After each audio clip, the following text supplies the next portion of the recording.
로마서 강의 44번째 시간 5개의 동사라는 제목으로 설교하도록 하겠습니다. 오늘의 본문은 직전 설교의 본문과 거의 같습니다.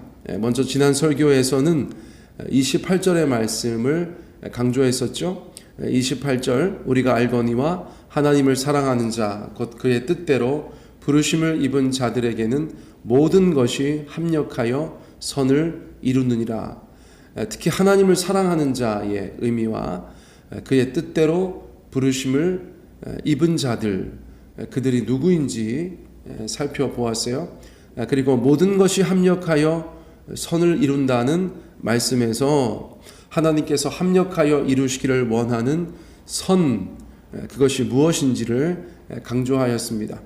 많은 사람들이 저를 포함하여서 자기 중심적으로 생각하기 쉬운 이 말은 사실 그 답이 29절에 있었다. 그 말씀 드렸죠. 29절 하나님이 미리 아신 자들을 또한 그 아들의 형상을 본받게 하기 위하여 미리 정하셨으니 이는 그로 많은 형제 중에서 맏아들이 되게 하려 하심이니라. 자, 방금 읽은 29절의 말씀에서 하나님의 선을 발견할 수 있어야 된다는 것이에요. 하나님께서 우리의 삶을 그렇게 목적하시고 이끌어 가시는 바로 그 최종 목적지가 어디인지를 발견하셔야 된다는 것입니다. 자, 무엇입니까? 네, 바로 그 아들의 형상을 본받는 것이다. 성경은 그렇게 말씀해 주고 계세요. 예수님의 형상을 본받는 것은 우리가 누구를 그냥 단순히 닮아가는 것, 그것과도 다른 굉장히 고차원적이고 영적인 이야기겠죠.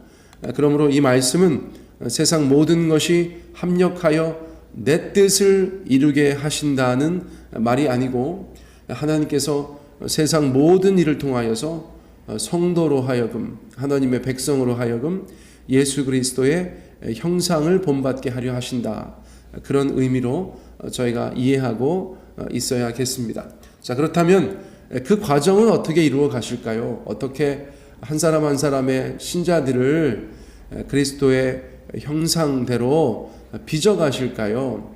그 과정, 그 처음부터 마지막까지의 순서, 그런 것들이 오늘의 본문 말씀에 등장하고 있어요. 그래서 제가 지난 설교의 본문과 같은 본문을 정한 것입니다. 자, 제가 지금 어떻게 말씀드렸는지 기억하시죠? 우리가 어떤 과정들을 통해서 예수님의 형상을 닮아가는지, 우리의 신앙이 이루어지고 또 진행되고 완성되어지는지, 그것을 5가지의 본문에 등장한 동사를 통하여서 함께 확인해 보기 원한다는 것입니다. 자, 미리 말씀드리면 그 5가지 동사는 28절, 29절, 30절 말씀에 등장하는 동사들인데요. 꼼꼼히 살펴보신 분들은 금방 찾을 수 있는 그런 내용들이에요. 자, 첫째, 미리 아셨다. 우리 성경 말씀 보시면서 찾아보세요. 자, 미리 아셨다. 자, 두 번째는 미리 정하셨다. 세 번째는 부르셨다. 네 번째는 의롭다 하셨다. 다섯 번째는 영화롭게 하셨다. 이렇게 되겠어요. 자, 미리 아셨다, 미리 정하셨다, 부르셨다, 의롭다 하셨다, 영화롭게 하셨다. 이 5가지 동사가 성도가 예수님을 믿게 되고 결국은 완성되어서 그리스도의 형상이 되어가는 그 5단계 과정을 표현하고 있는 동사라고 말씀드릴 수 있다는 것이죠. 자, 각각의 동사들을 간단하게 살펴볼 때에 하나님께서 우리를 이러한 과정을 통하여서 구원하시고 결국은 영화롭게 하시려고 하는구나. 여러분 그것을 아시길 바라겠어요. 자, 첫째, 하나님께서 그 백성을 미리 아셨다고 말하셨어요. 하나님께서 구원받을 백성을 미리 아셨다. 이 말은 언뜻 이해가 되는 것 같습니다. 저희가 예정론 같은 이야기도 들어보았죠. 구원받을 자들을 미리 예정하시는 그 하나님. 자, 그런 뜻일까요? 언뜻 그렇게 이해하기 쉽지만 사실 이 말은 미리 사랑하셨다는 의미를 가지고 있어요. 우리 성도님들께서 이럴 때 당황하실 거예요.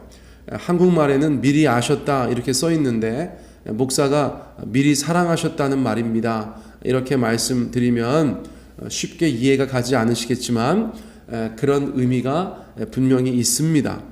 성경 곳곳에서 안다는 말은 사랑한다라는 의미로 쓰였어요.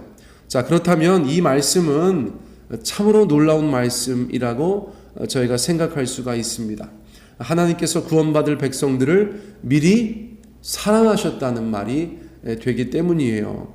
굉장히 신비로운 영역이죠.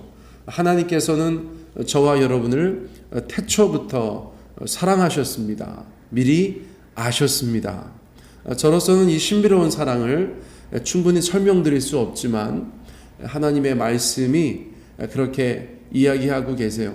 사랑하는 성도님들, 저와 여러분은 하나님께서 미리 사랑하신 자들이래요.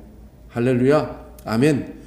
두 번째, 하나님께서 그 백성을 미리 정하셨다, 그렇게 말씀하시죠. 여기서 정하신 것은 무엇일까요? 바로 하나님의 계획, 우리 한 사람 한 사람, 하나님의 백성들, 그리스도인들, 성도들을 향하신 하나님의 계획을 정하셨다는 거예요. 그분의 계획에는 모든 것이 들어가 있고 가장 중요한 것은 하나님의 목표도 정해져 있다는 것이에요. 바로 그리스도의 형상에 다다르는 것, 8장 30절의 표현에 따르면 영화롭게 하는 것, 그것을 정하셨다는 것이죠. 문맥상 그렇게 이해할 수가 있다는 것입니다. 자, 이처럼 하나님은 우리를 향하신 계획을 정하시고 그 목표를 따라서 우리 가운데 차근차근 역사하신다. 로마서가 저희 가운데 그렇게 말씀해 주고 계십니다. 역시나 사랑하는 성도님들, 하나님께서 여러분들을 향한, 저를 향한 계획을 가지고 계시고 그 정하신 계획대로 우리의 삶을 인도하여 가신다. 특별히 구원의 과정, 구원의 목적을 달성하시기 위해서 그렇게 이끌어가고 계시다. 여러분, 그것을 분명히 기억하셔야 할 것입니다. 자, 중간에 30절 말씀 한번 읽어볼게요. 또 미리 정하신 그들을 또한 부르시고 부르신 그들을 또한 의롭다 하시고 의롭다 하신 그들을 또한 영화롭게 하셨느니라. 자, 세 번째 동사라고 말씀드릴 수 있는 것은 바로 하나님께서 그 백성을 부르셨다라는 동사가 되겠어요. 미리 사랑하시고 미리 정하시고 이제는 구원받을 백성들을 부르셨다는 거예요. 여러분, 미리 사랑하신 거는 저희가 알 수 없죠. 그렇죠? 미리 정하신 것도 저희 영역이 아니죠. 그런데요, 부르신 것은요, 각각의 성도들이 아는 단계입니다. 그 단계부터는 저희도 알아요. 중요한 것은 저와 여러분이 그 부르심에 응답한 사람들이라는 것이죠. 사랑하는 아들아, 사랑하는 딸아, 아무개야, 내가 너를 사랑한다, 내 품으로 돌아와라, 그렇게 부르셨을 때에 우리가 여러 가지 모양으로 응답하고 하나님께 돌아온 사람들이라는 것이죠. 여러분, 우리 각자가 이 시간 이 자리에 만약에 모여 있어서 서로가 어떻게 하나님께 부르심 받았는지를 나눈다면 아주 다양하고 특별한 이야기들이 저희 가운데 이야기꽃을 피우겠죠.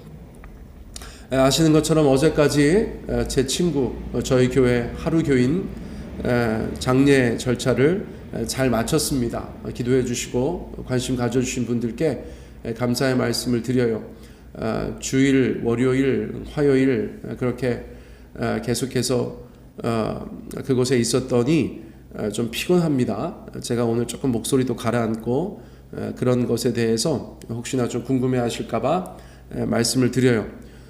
슬픔 중에 있었지만 덕분에 모처럼 만나는 저희 모 교회의 저희 동기들 또 선후배들이 있었어요. 그들과 함께 대화하면서는 또 기쁜 시간을 보낼 수가 있었습니다. 저희 모교회 우리 길집사라고 제 친구가 있는데 오랜만에 만나서 이런저런 얘기하면서 자기가 어떻게 하나님께 부름받았는지를 이야기했어요. 대흥심내교회 길성호 집사라고 그 친구가 저한테 얘기해 주는데 고등학교 2학년 때 반에서 너무 괜찮은 애가 있었다는 거예요. 언행이 바르고 성실하고 참 여러 가지로 괜찮은 애였다는 거죠. 그런 애가 있는데 친하진 않았고 그냥 너무 괜찮은 애인데 그렇게 뭐 보기도 싫었대요. 왠지 그냥 그래가지고 그렇게 지내고 있는데 아무튼 날이 갈수록 그 같은 반 친구의 여러 가지 삶이 생활이 참 쟤는 특이하다. 뭔가 굉장히 밝고 맑고 성실하고 뭐 그런 거 있잖아요. 예. 그런데 어느 날 그 친구가 와서 자기한테 복음을 전하면서 교회를 가자 그렇게 얘기하는데 성령께서 역사하셔서 정말 그 친구의 말을 듣는 순간 이 친구의 말은 거짓이 아니다 이런 생각이 들면서 성령께서 자기의 마음을 활짝 여시고 그 길로 교회로 함께 가게 되었고 그곳에서 예수님을 만나고 자신의 삶이 그렇게 구원받은 백성이 되었노라고 그렇게 이야기하는데 너한테 복음을 전했던 친구가 누구니? 그랬더니 바로 저라고. 할렐루야. 새벽부터 아이고 우리 성도님들 잠이 확 깨셨다는 생각이 들어요. 예. 그래서 그 친구가 저한테 한 얘기예요. 제가 꾸며낸 얘기가 아닙니다. 여러분 제가 그렇게 살았어요. 고등학교 때. 예, 저는 지금보다 고등학교 때 훨씬 성령 충만하고 고등학교 때 전도 훨씬 더 많이 하고 제가 고등학교 때는 정말 멋진 크리스찬의 삶을 살았던 것 같아요. 그래서 그 친구가 저한테 그 문상하면서 그런 얘기 하는데 저도 제가 그랬나 과거를 좀 돌아보게 되었고 아무튼 그 친구가 여러 가지로 뭐 의미 있고 귀한 말 또 저한테 힘이 되고 격려가 되는 말을 굉장히 많이 쏟아놓고 갔어요. 제가 아무튼 흐뭇한 그런 추억으로 또 간직하게 되었습니다. 그 길집사라는 친구의 과거에는 어쨌거나 하나님께서 저를 통해서 그 친구한테 복음을 전하게 하시고 또 그가 성령 안에서 그 복음을 받아들이고 그 친구를 따라서 다니기 시작한 교회를 지금까지 32년 지키면서 그 교회를 위해서 정말 성실하게 충성되게 기도하는 그런 일꾼으로 두셨다는 사실을 저도 다시 한번 확인하면서 마음의 기쁨이 있었습니다. 다시 본론으로 돌아가서요. 하나님께서 우리 각자를 정말 다양하고 특별한 방법으로 부르신다는 것이죠. 여러분 저희는 그 부르심에 응답한 사람들이라는 것이에요. 미리 아시고 미리 정하시고 그리고 그 부르심에 응답한 자들이 바로 우리다. 그렇죠? 자, 네 번째, 하나님께서는 부르심에 응답한 백성들을 의롭다 하셨다. 미리 사랑하시고 미리 정하시고 부르시고 그 부르심에 응답한 자들을 의롭다 하셨다. 하나님께서 그렇게 선포하신 것이죠. 우리에게는 더 이상 그러므로 정죄함이 없다. 경건치 않지만 하나님께서 의롭다고 하셨기 때문이다. 로마서에서 그 말씀을 벌써 많이 다루었죠. 그러므로 저희가 그것을 다시 말씀드릴 필요는 없겠어요. 그러나 자연스럽게 이후에도 그 메시지, 우리가 믿음으로 구원받고 믿음으로 의롭다함을 받았다. 그 메시지는 로마서 전체에서 끝까지 강조되니까요. 앞으로도 살펴볼 수가 있을 것이에요. 저와 여러분은 하나님 앞에서 경건치 않지만 영적으로 의롭다함을 받은 그런 사람들이라는 것을 기억하셔야겠습니다. 자, 마지막 다섯 번째, 영화롭게 하셨다예요. 영화롭게 하셨다. 이 다섯 번째 과정은 우리를 향하신 하나님의 목표라고 말씀드렸습니다. 우리가 도달해야 할 목적지. 자, 그러면 영화롭게 된다는 것이 무엇입니까? 이는 모든 죄가 해결되고 몸과 영혼이 완전해진다, 온전해진다, 그런 의미를 가지고 있어요. 그러니까 그냥 성화되어서 하나님 앞에 괜찮은 신앙 인격을 가지는 것, 그 정도를 말씀하는 것이 아니고요. 영화롭다는 것은 하나님의 그리스도의 아주 영광스러워진 그 형체를 우리도 담게 되는 것을 말한다고 볼 수 있어요. 우리가 언뜻 이해할 수 없는 우리가 하나님 앞에 100% 주께서 원하시는 대로 회복된 상태, 종말의 때에 이루어질 그 완성된 형태, 여러분 그것을 성경에서는 영화롭게 된 상태라고 말하고 있거든요. 자, 그러므로 말 그대로 지금 당장 우리에게 나타날 일이 아니고 로마서의 표현에 따르면 앞으로 나타날 영광이다. 저희가 그렇게 말씀드릴 수 있겠죠. 자, 그런데 저희가 여기서 하나 생각해 볼 것이 무엇이냐면, 놀랍게도 본문 말씀에서 이 영화롭게 되었다는 말씀이 미래형이 아니라는 거예요. 제가 지금까지 뭐라고 말씀드렸습니까? 영화롭게 되는 것은 종말의 때에 우리가 하나님 앞에서 그렇게 되는 것입니다 라고 말씀드렸는데, 성경의 문법을 살펴보니까 과거형이에요. 영화롭게 되었다, 이미 되었다, 그렇게 기록되어져 있다는 것이에요. 자, 이것은 로마서의 실수입니까? 잘못 적힌 것입니까? 아니라는 것이죠. 영화롭게 되는 것, 성도가 영화롭게 되는 것은 너무나 하나님 앞에서 확실하기 때문에 이미 일어난 일과 다름없이 취급하였다는 것입니다. 자, 저희가 한국말 할 때도 그런 경우가 있습니다. 이미 이루어지지 않은 일이지만 그것을 확신하고 너 이제 그렇게 됐어, 이렇게 말하는 것, 그렇죠? 자, 그런 형태의 표현이라고 저희가 보는 것입니다. 미리 아시고 미리 정하시고 부르시고 의롭다 한 하나님의 백성들이 어떻게 될 거라는 것이에요. 네, 아직 실제로 그렇게 되지는 않았지만 하나님 편에서 볼 때는 된 것이에요. 너무나 확신하는 것이에요. 그러므로 영화롭게 되었다, 그렇게 말씀하고 있다는 것입니다. 사랑하는 성도님들, 하나님께서 우리 가운데 그 5가지 과정을 통해서 그리스도의 형상을 본받게 하시고 하나님 앞에서 온전히 구원받은 백성으로서 이끌어 가고 계시다, 그 과정에 우리가 있다라는 것을 생각하시면 되겠어요. 그 과정은 결단코 멈추어지지 않을 것이고 하나님의 작정하신 그 계획대로 마지막까지 성취되고 이루어지게 될 줄 믿습니다. 저와 여러분의 삶 속에서 하나님의 그 계획이 온전히 완성되시길 예수님의 이름으로 축복합니다.